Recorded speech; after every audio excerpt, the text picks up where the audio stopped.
নমস্কাৰ। জয়তে সদৌ অসমবাসীলৈ বাপুতি সাহোন ৰঙালী বিহুৰ ওলগ যাচিছোঁ।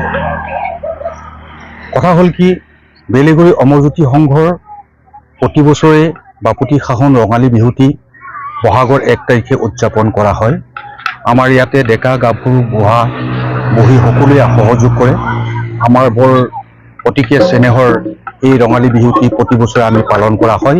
ইয়াৰ লগতে আগন্তুক ৰঙালী বিহু উৎসৱ উদযাপনৰ আজি প্ৰথম দিনৰ লাই খুঁটা স্থাপন ইতিমধ্যে আমাৰ হৈ গৈছে।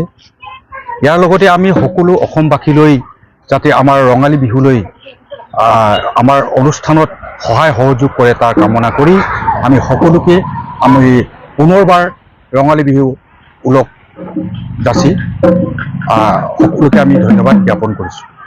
নমস্কাৰ। পোনপ্ৰথমে আপোনালোকৰ সংবাদ মাধ্যমৰ যোগেদি আমি বেলেগুৰি অমৰজ্যোতি সংঘৰ তৰফৰ পৰা তথা আমি সদৌ কাৰ্বি আংলং পাহাৰীয়া জিলাৰ পৰা সকলো অসমবাসী ৰাইজলৈ ৰঙালী বিহুৰ লগতে অসমীয়া নৱবৰ্ষৰ শুভেচ্ছা জ্ঞাপন কৰিলোঁ। এইখন হৈছে আমাৰ বেলেগুৰি গাঁও, কাৰ্বি আংলঙৰ ভিতৰত এখন অতি পুৰণা অসমীয়া গাঁও বেলেগুৰি গাঁও। বেলেগুৰি গাঁৱৰ বিগত বছৰৰ দৰে এইবিলো আমি বহাগৰ 1 তাৰিখে বহাগী উলহে মালহে আজি আদৰিছোঁ।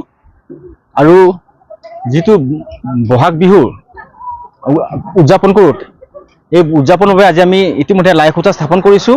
খুব সম্ভৱ আমি তাৰিখটো দিন ধাৰ্য কৰা নাই, সম্ভৱ আমি বহাগৰ মাজভাগত আমি বিহুখন উদযাপন কৰিম। সেয়েহে আপোনালোকৰ মাধ্যমৰ যোগেদি আমি অসমৰ সকলো বিহুৱা দলক আমাৰ এই কাৰ্বি আংলং হাওৰাঘাট বেলেগুৰি গাঁৱৰ বিহুৰ বাকৰিত আহি নিজৰ বিহু প্ৰতিযোগিতাসমূহ অংশগ্ৰহণ কৰিব পাৰিব বুলি আপোনালোকৰ সংবাদ মাধ্যমৰ যোগেদি আমি অৱগত কৰিছোঁ।